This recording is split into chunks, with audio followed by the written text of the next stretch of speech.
Cuando pensamos en educación, inevitablemente pensamos en cambio. Y en los últimos 10 años, más de lo común. El cambio en la educación ha sufrido una aceleración brutal. Podríamos decir que ha sido un impacto tremendo, un tsunami que nos ha arrollado y del que aún no nos hemos recuperado. No hace falta más que mirar las charlas de TED. ¿Cuántas charlas en los últimos 5 años tratan sobre educación y cómo debemos adaptarnos a los cambios que está sufriendo? Cuando hablamos de educación, hablamos de cambio, no solo por lo que estamos viendo, sino además porque es inevitable pensar que cada nueva generación de estudiantes que entra en la educación formal parte de un nuevo sistema social, cultural, con unas nuevas oportunidades de crecimiento y de aprendizaje. Hace 20 años, estas oportunidades se concretaban en esta educación formal, acompañada por el contexto familiar, el contexto cultural y algunas tecnologías que hoy nos pueden parecer arcaicas. Pero si le hacemos este esquema a día de hoy, aparecen infinidad de nuevas tecnologías y de nuevos entornos digitales que no solo ofrecen nuevas oportunidades de aprendizaje, sino nuevas oportunidades de generación de discursos y de generación de conocimiento. A efectos prácticos, este nuevo entorno digital ha dinamitado las posibilidades de la educación tal y como la conocíamos hasta ahora. Esta imagen, que nos puede parecer una broma, satura las aulas del mundo hoy en día. Porque para un alumno medio, la educación formal de hoy es un impedimento para otras oportunidades educativas, como son sus aparatos tecnológicos o sus entornos digitales. Una vez ha sucedido esto, la educación ha hecho lo que parecía lógico. Vamos a implantar estas nuevas tecnologías dentro del aula. Un programa prototípico es el 1x1, es decir, un ordenador por un alumno. El objetivo de estos programas era, y es, no solo digitalizar el aula, sino que el aprendizaje de las materias comunes sea mejor. Pero a efectos prácticos, las consecuencias han sido las que eran de esperar, lo que dicta el sentido común. Unas mayores destrezas en las TIC, es decir, manejo mejor un ordenador, pero no necesariamente un mejor aprendizaje. ¿Por qué? Porque el método sigue siendo el mismo. Si cambio la plataforma, pero el contenido es el mismo, el aprendizaje es exactamente el mismo. Entonces es evidente que lo que tenemos que hacer es cambiar la manera de transmitir estos contenidos. Procesos y métodos. En torno a esto ha surgido lo que se conoce como gamificación y que también se ha puesto muy de moda en los últimos 10 años, pero aún no parece acabar de arrancar. La gamificación es el uso del diseño de juegos y de mecánicas de juego en entornos de no juego. Entornos de no juego que incluyen la educación, pero no solo la educación. Salud, consumo, formación en empresa. Sin embargo, tal como dice Ian Bogost, la gamificación parece haber sido secuestrada por las corporaciones y reducida a la mínima expresión. PBL, puntos, medallas y niveles. Reducir el diseño de juegos a esto es quedarse con la parte más arcaica y más burda del diseño de juegos. En un informe vemos que el 87% de las aplicaciones que utilizan la gamificación hoy en día hacen uso de los puntos. Y menos de un 10% de otras mecánicas tan importantes para el mundo del videojuego y del juego, como es la narrativa, los personajes y las interacciones complejas. Pero bien, tal como está siendo aplicada la gamificación hoy en día, ¿hay algún tipo de mejora? En un estudio en el que se comprobaron los antes y después de la gamificación, en un curso que no estaba gamificado y un curso que sí lo estaba, se puede comprobar que los estudiantes que tenían peores evaluaciones mejoraban. Pero al mismo tiempo que sucedía esto, los estudiantes con mejores evaluaciones empeoraban. Esto es una cuestión de motivación básica. Si yo soy un mal estudiante en el que no me interesa la lección que estoy aprendiendo, si me das un punto al aprenderla, bueno, ¿por qué no? Lo haré. Me estás generando una motivación extrínseca. En cambio, si soy un buen estudiante al cual ya le interesa esta materia y me das un punto por algo que ya estoy haciendo, un punto que al final no significa absolutamente nada, me pregunto, ¿por qué me das un punto? ¿Estás comprando mi conducta? La motivación extrínseca disminuye la motivación real del buen estudiante. Por tanto, estamos solucionando un problema al tiempo que generamos otro nuevo. Hacemos que los malos estudiantes se incorporen al aula, pero coartamos la motivación de los buenos estudiantes. Así pues, la gamificación no parece la solución, al menos no tal como la estamos aplicando hoy en día. Más aún cuando pensamos que la gamificación, el 60% de los productos que se realizan son para consumidores. No hace falta tener demasiado sentido común para imaginar que aquello que queremos emular no es la relación vendedor-comprador para mejorar la relación maestro-alumno. Por tanto, ¿en quién nos fijamos? Vamos a ver dos definiciones. La primera, la de maestro. Es el encargado de crear un entorno que estimula la aparición de problemas que los alumnos han de resolver para aprender. Y ahora la de un diseñador de juegos. Crea una estructura en la que surgen conflictos a los que se enfrenta el jugador para alcanzar un objetivo. Si nos quedamos con los operadores básicos de estas dos definiciones, tenemos exactamente la misma función.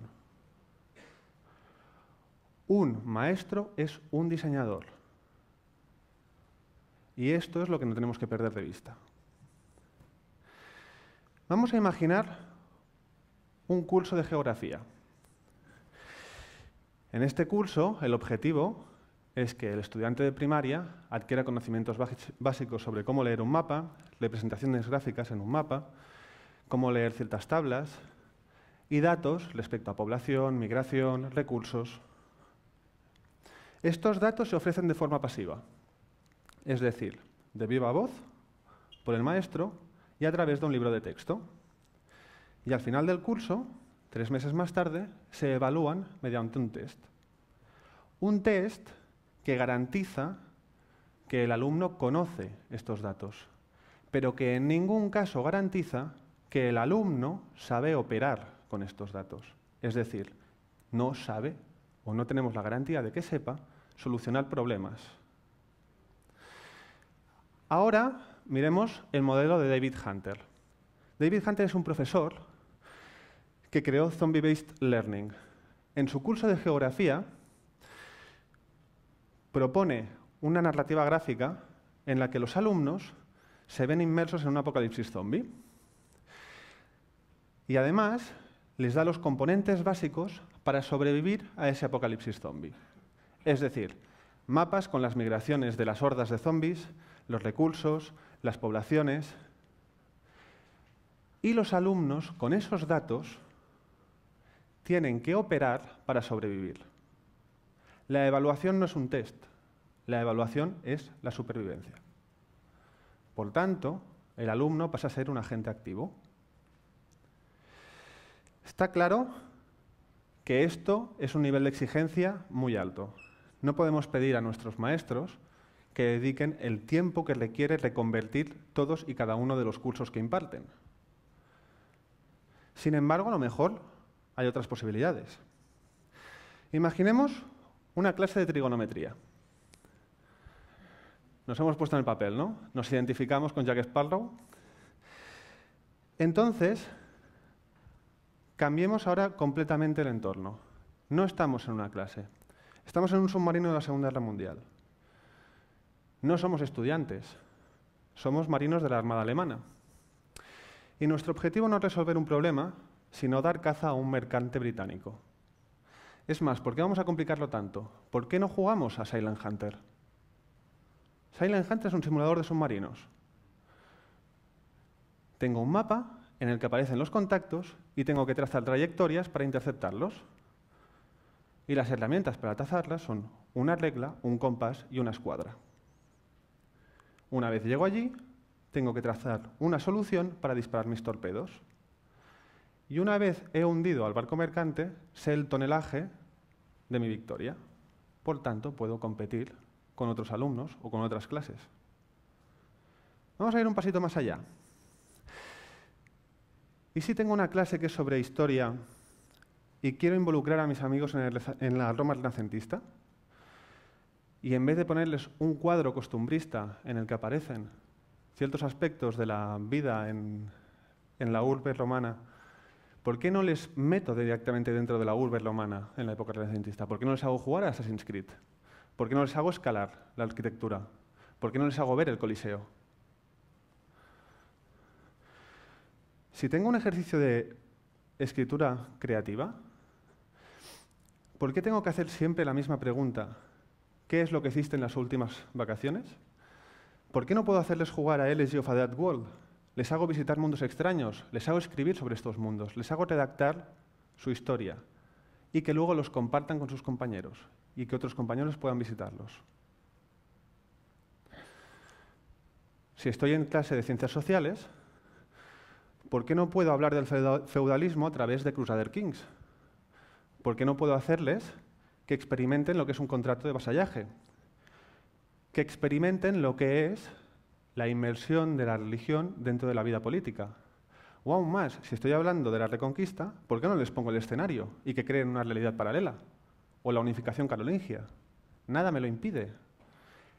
Los videojuegos me permiten sustituir elementos pasivos del temario por elementos activos, en los que el jugador realmente opera con los datos y llega a soluciones a problemas dados. Pero si soy un profesor con una mente inquieta y digo, vale, esto no es suficiente, esto me suple una clase o me suple un par de horas, pero yo quiero algo de más calado. Bueno, pues tengo otras oportunidades. Mediante Portal puedo crear cámaras en las que trabajo con la física newtoniana, con la gravedad, con osciladores, y existe una cantidad ingente de información en páginas como Physics with Portals. O nos vamos a Minecraft y hago un curso entero sobre electrónica a través de los componentes de Minecraft, creando puertas lógicas, circuitos, binarios complejos. Nada me impide aplicar esto en mi clase, nada excepto el miedo. Pero vamos a suponer que esto aún así sigue siendo un esfuerzo realmente grande, más de lo que estoy dispuesto a hacer como maestro, porque, recordemos, nuestros maestros son de los profesionales más saturados hoy en día. Pues vamos a intentar dar una solución completa. Esto es lo que en el equipo del que formo parte llevamos 3 años trabajando. Es una solución que intenta integrar todo lo que he explicado hasta ahora. Es decir, aplicaciones cerradas con una narrativa en la que los alumnos son personajes importantes, aplicaciones semiabiertas en las que el profesor puede introducir sus componentes, o aplicaciones completamente libres en las que el profesor puede crear el juego que quiera. Esto se llama Ninus. ¿Y por qué hemos podido crear Ninus? Hemos podido crear Ninus porque sirve para la educación infantil. En cualquier otro ciclo de la educación formal, Ninus sería imposible. ¿Por qué? Porque somos esclavos de la estandarización y de la evaluación. La educación infantil es, por necesidad, caótica. Y por necesidad, la evaluación es a diario, operativa. Por tanto, es fácil crear algo para ellos. Pero cabe preguntarse si es que no estamos haciendo mal algo en los ciclos superiores. Ninus viene a suplir una necesidad básica de los niños, y es que la tecnología en la educación infantil no existe. En la educación infantil no puedo darle un rotulador gigante a un niño de 3 años y que se ponga a escribir en una pizarra digital. Es imposible. Entonces, ¿qué hacemos? Cubrir una necesidad básica, que es que los niños juegan con su cuerpo y juegan en el suelo. Y diseñamos aplicaciones que cubren el currículo y que cubren estas necesidades. Se dice desde hace tiempo que la educación del futuro va a llegar. Yo soy de la opinión de que la educación del futuro está aquí. Está en forma de personas que crean juegos analógicos para su clase, personas que introducen videojuegos dentro de sus clases, o proyectos como Ninus. Pero estos son pequeños brotes. Tenemos que deshacernos del miedo de romper con los esquemas establecidos. Como si fuese un videojuego, de forma progresiva. Y lo que hoy a lo mejor es media hora en la clase de tecnología, dentro de 10 años, esa misma clase es una historia de ficción en la que mis alumnos son héroes y adquieren los conocimientos esenciales para solucionar problemas el día de mañana. Gracias.